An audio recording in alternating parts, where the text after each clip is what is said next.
Oi pessoal, nós vamos dar continuidade agora ao estudo da lição. Lidando com passagens bíblicas difíceis é o tema dessa semana. Mas antes da gente entrar no assunto da lição, eu quero trazer aqui uma novidade para vocês. Nós temos uma série nova no canal que trata sobre o livro do Apocalipse. Então se chama Apocalipse em Minutos. São vídeos curtos onde a gente vai comentar, vai aprender um pouco sobre esse livro.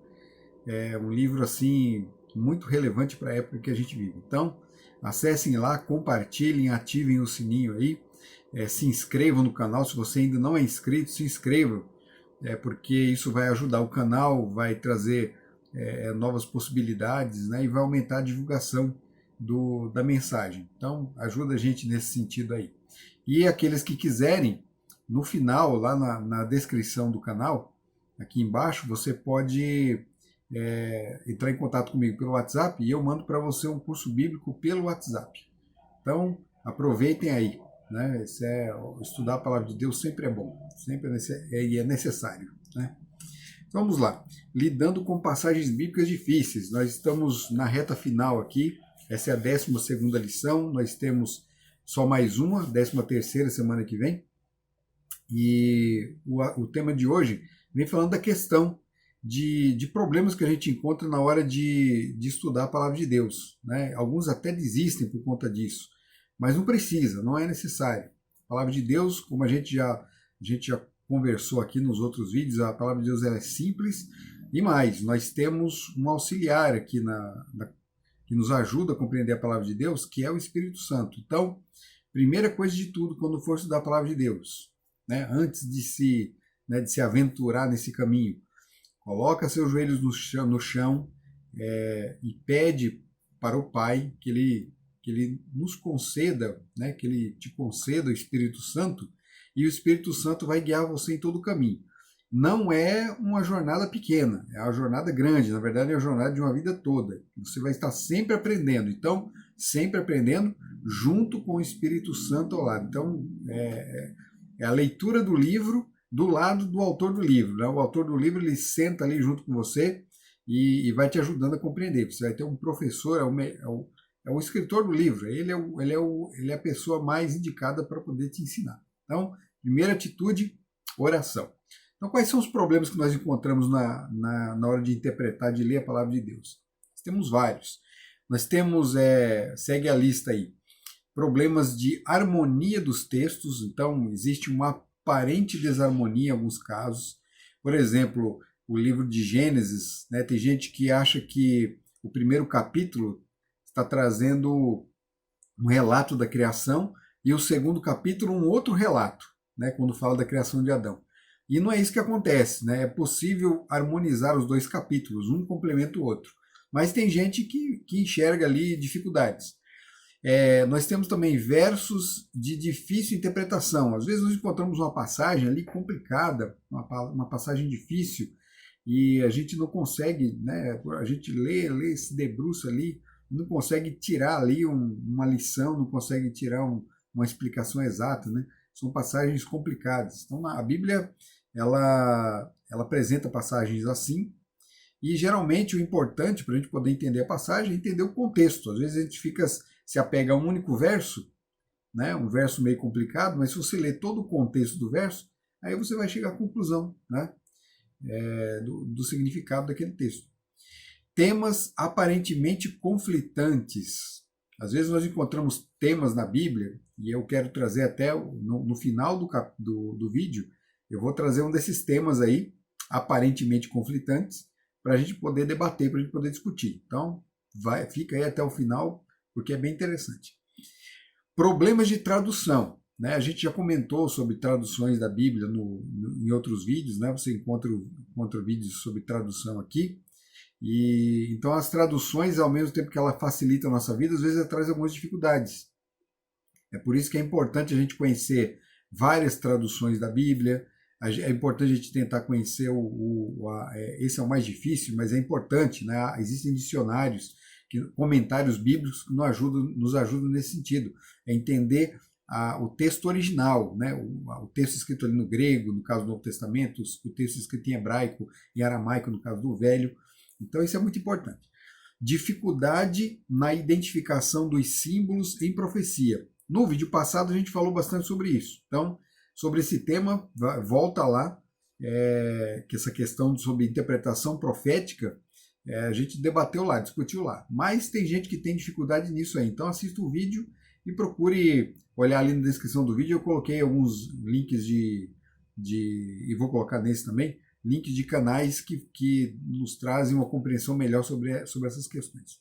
Então vamos ao primeiro tópico. Possíveis razões para aparentes contradições. O apóstolo Paulo escreveu duas cartas a Timóteo, né? Um discípulo dele, um jovem discípulo dele, e numa das cartas ele aconselha Timóteo a manejar bem a palavra de Deus.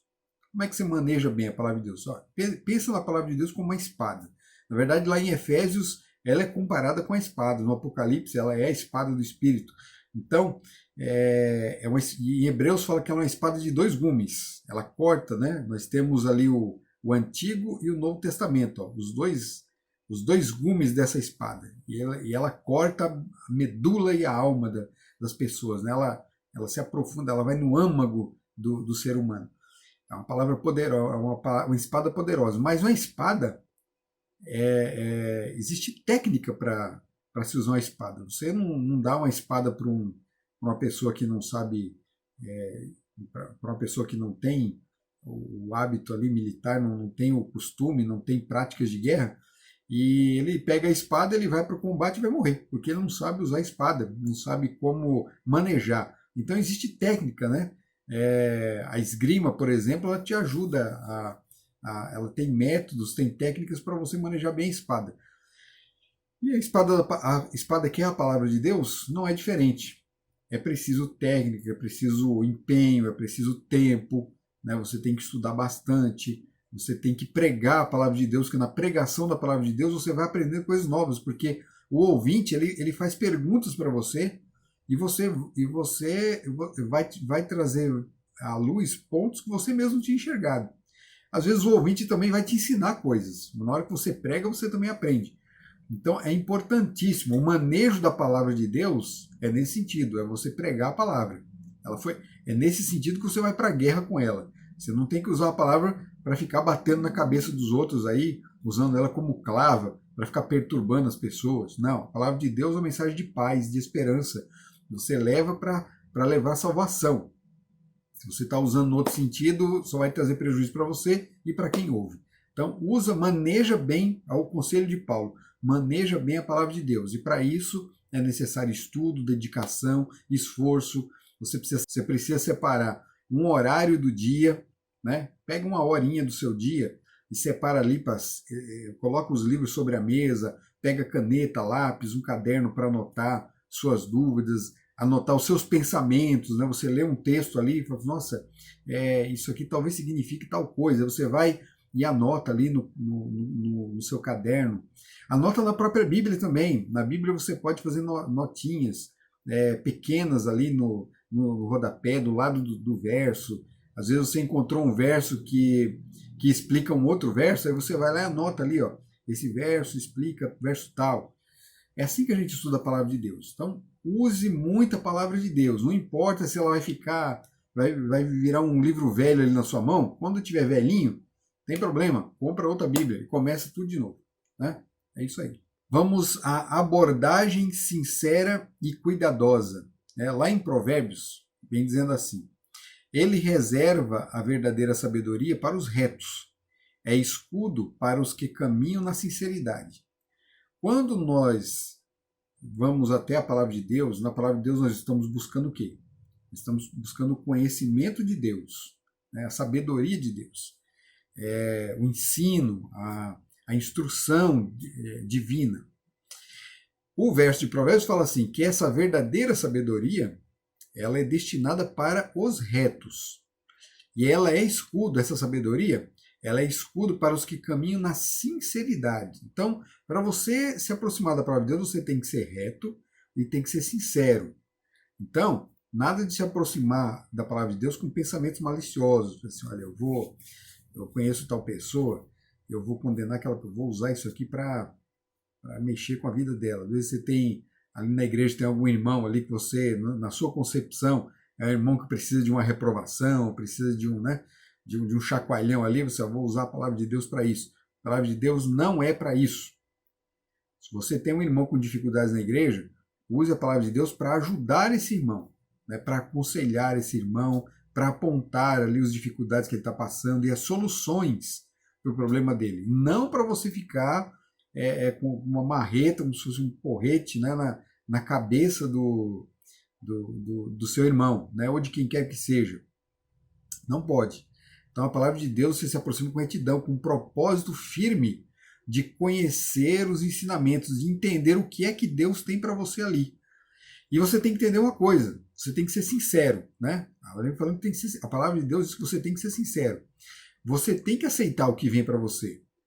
Ah, mas eu não gostei muito disso, isso aqui isso que a palavra de Deus está falando aqui não se encaixa muito, não dá muito certo na minha vida, não dá certo para os dias de hoje. Isso aqui dava certo naqueles dias, nos dias dos apóstolos, era outra época. Não existe isso aí.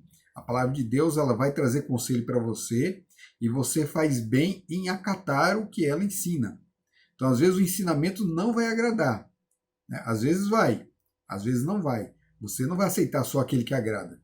Você vai aceitar também aquele que desagrada. A palavra de Deus, por exemplo, ela condena o vício. O vício é um pecado, o vício traz escravidão. A palavra de Deus abomina a escravidão, de qualquer tipo, de qualquer espécie. Lembra o que Deus fez com o povo lá no cativeiro egípcio? Tirou o povo da escravidão. O povo sofria lá. Deus odeia isso aí, né? A escravidão, o regime opressor, é um regime que não é da aprovação de Deus. Então Deus não. Mas só que não são só regimes que oprimem. Às vezes nós mesmos nos colocamos em condições de opressão. Nós escolhemos isso. A pessoa, por exemplo, que faz uso de drogas, ela acaba se tornando escrava das drogas. E a Bíblia condena esse tipo de coisa. Uma porque faz mal para a saúde, outra porque torna você vítima daquilo ali. É condenável. Aí você entendeu que a palavra de Deus condena as drogas, e você fala assim, não, peraí, isso não pode ser assim, né? Não pode... isso aqui é legal, essa parte aqui é legal, ajudar o próximo, levar alimento, levar roupa para quem precisa, mas isso aqui não. Isso aqui não tem problema, porque eu sei administrar bem aqui as coisas que eu uso, o cigarro, o álcool, eu consigo administrar bem, eu sei fazer bom uso, mas olha, isso aí é um engano terrível. Né? A palavra de Deus fala que você não deve, no caso do álcool, você não tem nem que olhar para a taça do vinho quando ele aparece ali reluzente. Se afasta disso aí. Então, todo tipo de vício é condenado pela palavra de Deus. Todo. Né? Então, é uma coisa que desagrada. Você gosta do vício. Nós temos essa tendência. O vício nos traz prazer. A gente quer permanecer naquilo. Mas a palavra de Deus condena. A palavra de Deus está apontando, o caminho melhor é esse. Siga o que a palavra de Deus está mandando. Você não tem força para seguir? A palavra de Deus fala assim, ali em mim, né, podeis fazer todas as coisas. Né?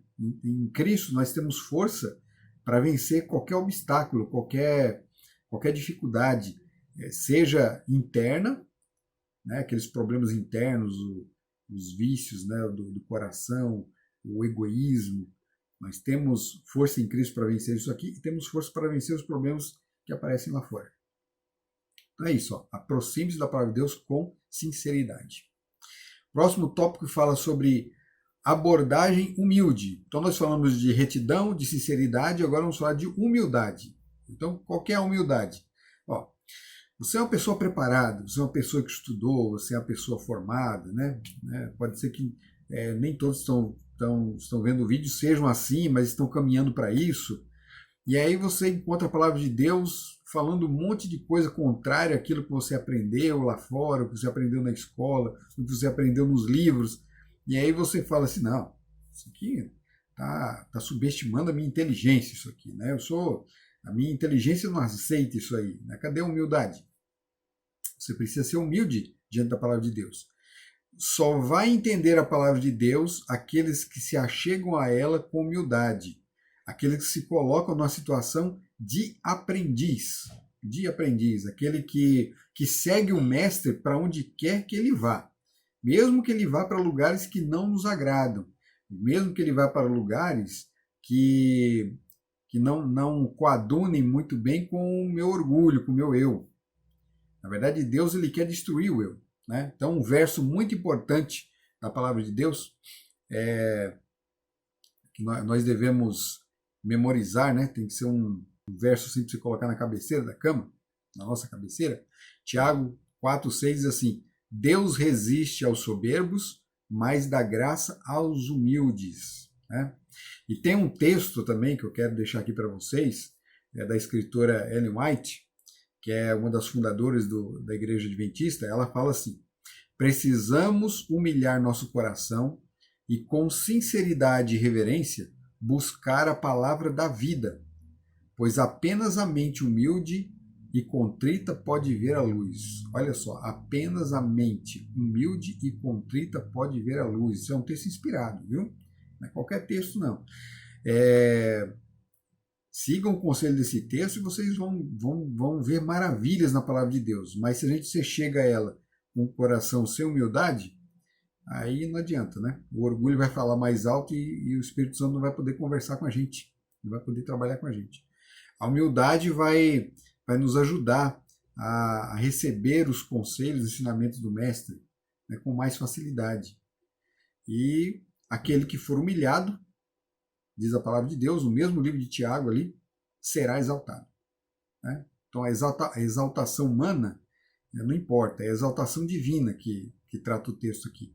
Deus vai nos colocar em uma situação de destaque para brilhar, para resplandecer a luz dele para o mundo. Então, procure se aproximar da palavra de Deus com muita humildade, né, pedindo orientação do Espírito Santo, ouvindo o ensinamento daqueles que se aplicam há mais tempo no estudo da palavra de Deus, né, aqueles, os mais, né, como poderia dizer assim, não os mais sábios, né, mas os mais experientes, né, os mais experientes. Procurem, não quer dizer que o experiente sabe tudo, que o experiente tem sempre a resposta certa, mas ele vai te dar um norte, vai te dar uma orientação. Lembra que é um trabalho ali, é um trabalho de formiguinha, você vai um pouco aqui, um pouco ali, e vai formando ali, você vai tirar suas próprias conclusões depois. Né? É assim que se estuda a palavra de Deus. O próximo tópico fala assim, sobre determinação e paciência. A gente já falou, eu já comentei aqui, né? É um trabalho, como eu acabei de falar agora, né? É um trabalho de formiguinha, ou seja, é um trabalho de paciência, né? A lição, ela traz uma comparação interessante, eu gostei muito eu quero ler aqui para vocês, né? Tá na página de... Acompanhe aí na tela o texto, esse texto da lição, muito interessante. O que pensaríamos de um iniciante em álgebra que, tendo tentado em vão por meia hora resolver um problema difícil, declara que não há solução possível para o problema, porque ele não a encontrou.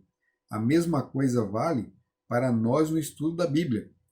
Então, o estudante de álgebra fica ali horas, né, meia hora, 1 hora, 2 horas, né? Eu seria um desses aí, porque eu tenho um pouco de dificuldade com matemática.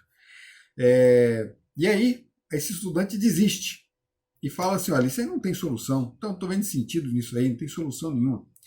A mesma coisa que acontece com a palavra de Deus. Às vezes você lê ali um pouquinho, né, estuda alguns dias aquele texto, aquele tema, e aí fala assim, olha, isso aqui não tem solução. Né? É o que muita gente faz com o livro de Apocalipse, por exemplo.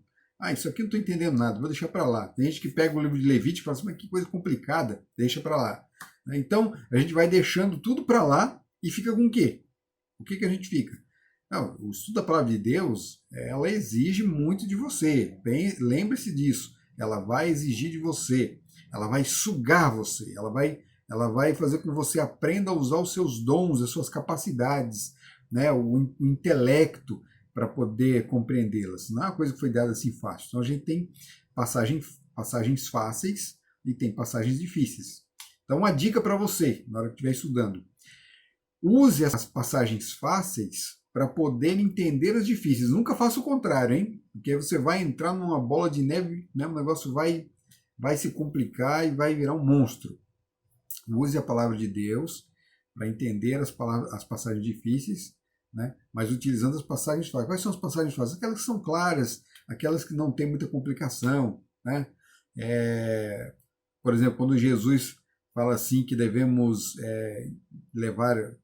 vestir o pobre, levar comida para o faminto. Não é uma passagem simples, é fácil de entender. Não tem dificuldade alguma nisso aí. Então, são passagens assim que vão trazer luz para passagens mais complicadas. Talvez passagens mais complicadas que falam sobre o trabalho missionário ali no início da igreja, como foi que eles se comportaram, onde acertaram, onde erraram. Né? Vamos buscar os conselhos primeiro para depois entender as passagens. É assim, é simples. Parece complicado, mas não é. Tudo depende de método. E a gente falou de método durante todos esses vídeos aí. Quem não viu, volta lá, né, desde o primeiro e vai acompanhando. Faz uma maratona aí, né, de vídeos aí para poder entender essas questões. Então é preciso de muita determinação. O último tópico fala sobre abordagem bíblica e com espírito de oração. O tema abordagem bíblica com espírito de oração, a gente já falou sobre a oração aqui. Nós devemos buscar entender a palavra de Deus com o auxílio do Espírito Santo, devemos orar a Ele. E o outro método, né, a abordagem bíblica aqui, é procurar entender a Bíblia usando a própria Bíblia. Aí tem gente que vai fazer o contrário. Eu vou buscar filosofia para entender a Bíblia. Eu vou buscar a ciência para entender a Bíblia.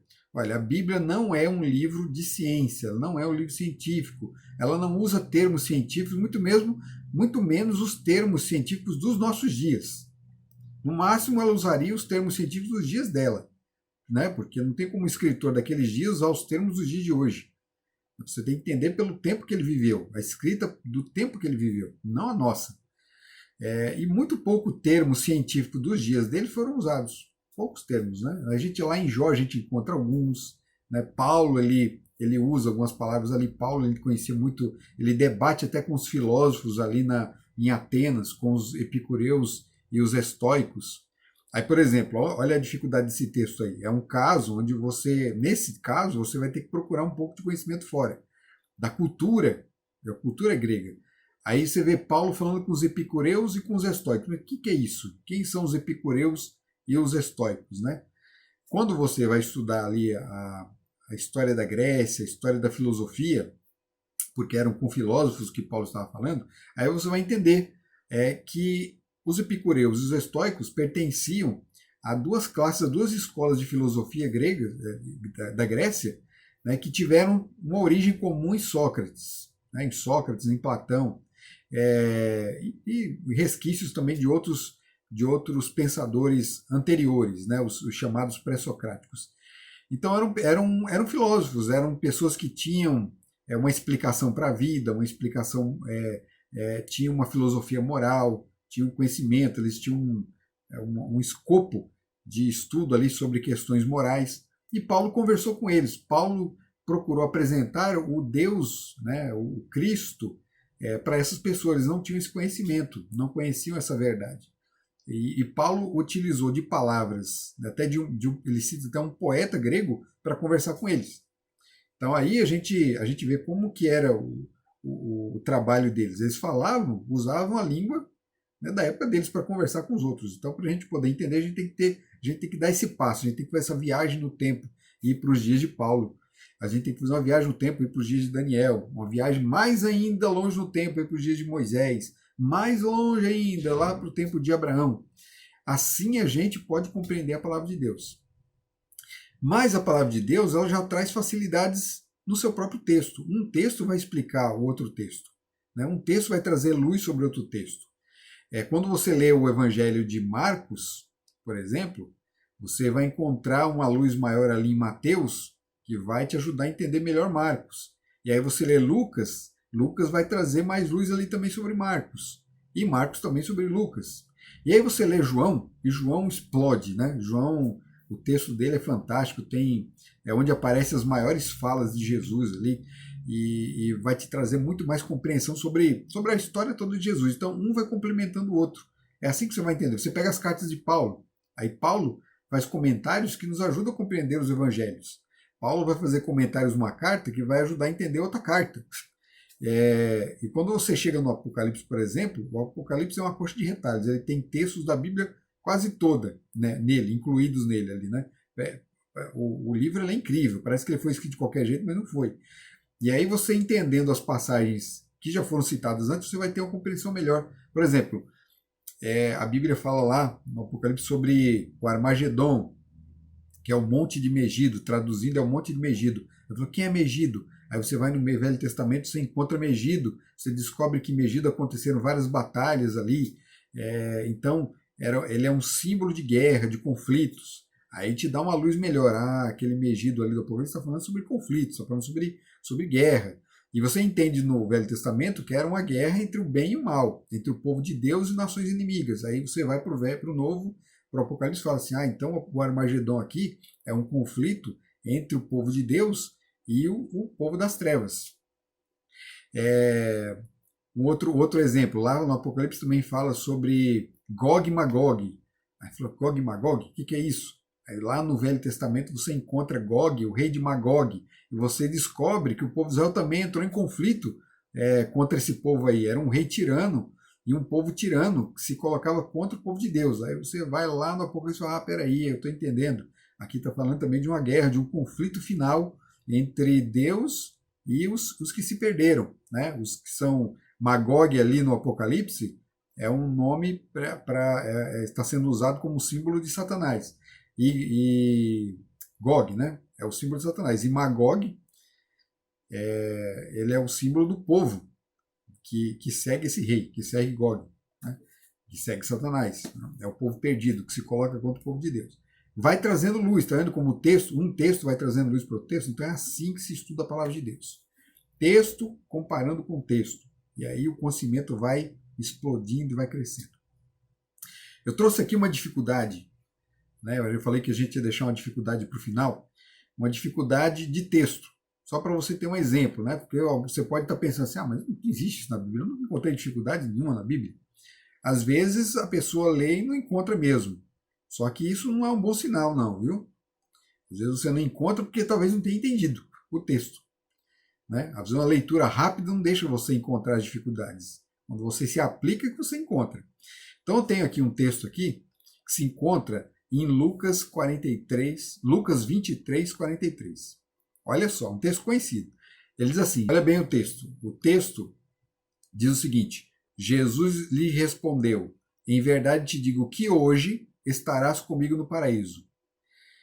Qual o problema desse texto? Qual é a dificuldade desse texto aqui? Aparentemente nenhuma, quando a gente lê. Mas quando a gente vai lá na frente ler um outro texto, um texto de João, capítulo 20, verso 17, olha que João fala. Respondeu-lhe Jesus, não me detenhas, porque ainda não subi para o meu Pai. Mas vai ter com meus irmãos e dize-lhes, subo para o meu Pai e vosso Pai, para o meu Deus e vosso Deus. Então no primeiro verso de Lucas, Jesus está falando com o ladrão que está ali na cruz, sendo crucificado com ele. Jesus está prometendo para ele que ele estaria com ele naquele dia no paraíso. Então eles iam morrer naquele dia e iam estar no paraíso. Né? O bom ladrão, o ladrão que se converteu na cruz, estaria com Jesus no paraíso, junto com ele. Só que quando Jesus ressuscita, lá em João 20, 17, é o episódio da ressurreição, Jesus fala para Maria Madalena, que foi cedinho ali, encontrar, né, ver o embalsamar, trabalhar o corpo ali de Jesus. E aí, Jesus já ressuscitado fala para ela, não me toques, porque eu ainda não subi ao Pai. Ué, aí vem o conflito, aí vem a contradição. Ele disse na cruz que com o ladrão estaria com o Pai, estaria lá no céu. Você vai para o céu, no paraíso, então está junto com o Pai. Subiu ao Pai. Mas quando ele ressuscita, ele fala assim, não, eu não subi ao Pai ainda. Então, o que aconteceu? Ele subiu ou não subiu ao Pai? Né? Esse é um texto complicado e é um motivo de debate de muita gente. Você pode achar que não, mas é. E daqui surgem doutrinas. Por exemplo, quem entende que Jesus está falando que o bom ladrão que se converteu foi para o céu com ele naquele dia, então essa pessoa vai encontrar nesse verso um auxílio para a doutrina da imortalidade da alma, a crença de que quando a pessoa morre e ela for boa, ela vai para o céu. Se ela não for boa, ela não vai. Embora o texto não está falando isso. Mas fica meio que subentendido. Se ele for boa, vai para o céu. Mas aí o outro texto desmente isso, porque Jesus fala, não subi ao Pai. Eu não fui ao Pai ainda. Se ele não subiu ao Pai, então ele não levou ninguém ao Pai. Aquele ladrão não foi com ele para o Pai. E aí, como é que fica essa explicação? O outro texto, ele nos diz o contrário, nos diz que na morte você não vai, nem para o inferno, nem para o céu. Jesus só foi para o céu depois que voltou à vida. Enquanto ele esteve morto, ele dormiu. Então ele morreu ali no sexto dia, permaneceu ali na sepultura no sábado, e no primeiro dia da semana, de manhã, ele voltou à vida.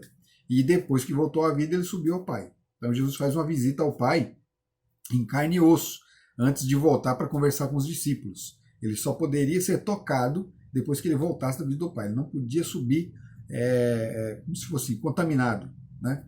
Essa é uma linguagem do santuário, né? Os que praticavam os rituais do santuário, os sacerdotes, não podiam se contaminar, eles não podiam fazer o trabalho contaminado. Então Jesus se apresenta agora no céu, ele vai até o céu após a morte como um sacerdote incontaminado. Ele chega até o Pai e depois retorna. Um outro texto que vai nos ajudar é o texto de Eclesiastes 9:5. Olha o que ele diz. Porque os vivos sabem que hão de morrer, mas os mortos não sabem coisa nenhuma, nem tampouco terão eles recompensa, porque a sua memória jaz no esquecimento. Olha o que Eclesiastes está falando. Que na morte não existe recompensa. Então como é que Jesus ia contrariar a própria palavra de Deus, a palavra que ele inspirou, né, levando aquele homem para o céu no dia da morte dele? Na morte não existe recompensa, nem memória do que se fez, né? Tudo jaz no esquecimento. O homem nem teria memória. O que adianta ele ir para o paraíso sem memória? O que adianta ele ir para o paraíso sem conhecimento de nada, né? E esse não é o único texto. Nós temos outros textos também, Salmos, né, que vai falar sobre isso. O Eclesiastes vai falar mais sobre isso aí. Pode continuar a leitura no capítulo que você vai encontrar.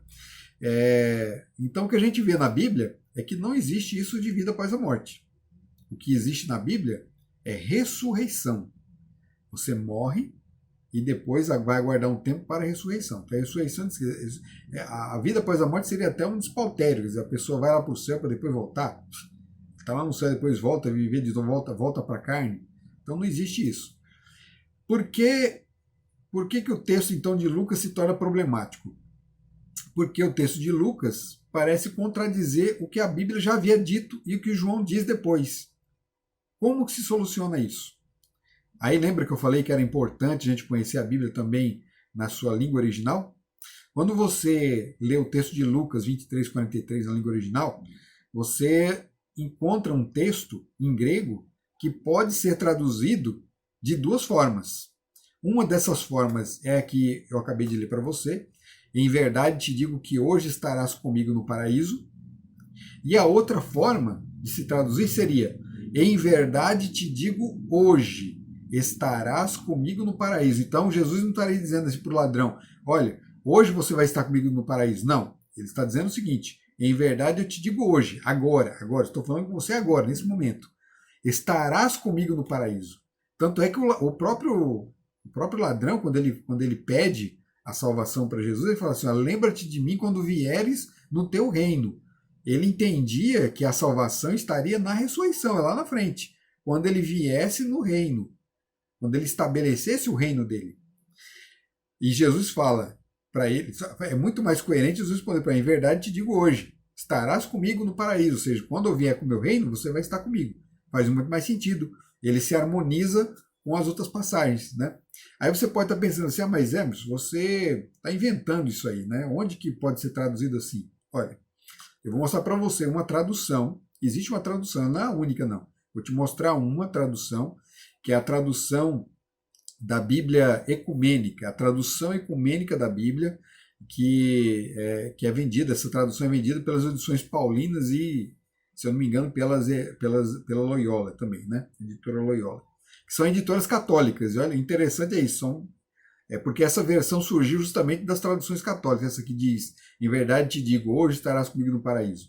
Mas essa é uma Bíblia de tradução católica, né? De editoras católicas, mas que traz de um jeito diferente. Ela fala assim: Jesus lhe respondeu: em verdade te digo, vírgula, hoje, vírgula, estarás comigo no paraíso. Então essa vírgula resolve o problema. Ela resolve o problema. Né? Em verdade te digo, hoje, estarás comigo no paraíso. É outra frase ali, a vírgula separou. A construção, entendem a construção da frase? estarás comigo no paraíso. A promessa ali de que aquele ladrão, né, que ia morrer ali na cruz também, ele estaria com Jesus no paraíso. Tem uma outra questão. O ladrão provavelmente nem morreu no mesmo dia que Jesus. Jesus falou, ó, se você for entender que Jesus disse que o ladrão estaria naquele dia com Jesus, Jesus morreu no 6º dia. Isso é fato. Mas lá em João a gente vê que os outros ladrões, para morrerem, eles tiveram que ter as pernas quebradas, porque na cruz, quando quebram suas pernas, você perde a sustentação e aí você acaba morrendo com o tempo de asfixia. Você não consegue respirar.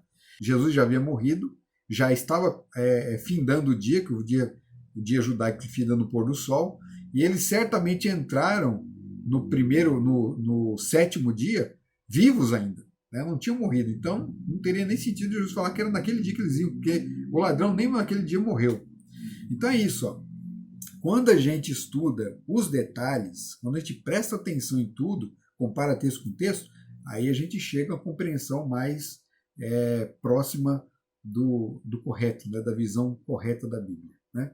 Então esse é um exemplo que eu dou para vocês aqui de dificuldade e de solução da dificuldade. Pode ser que você, estudando, compreenda mais coisas ainda desse texto. E assim, um vai ajudando o outro, um vai iluminando o outro com o conhecimento que vai adquirindo. Continue estudando a palavra de Deus, se dedique, né?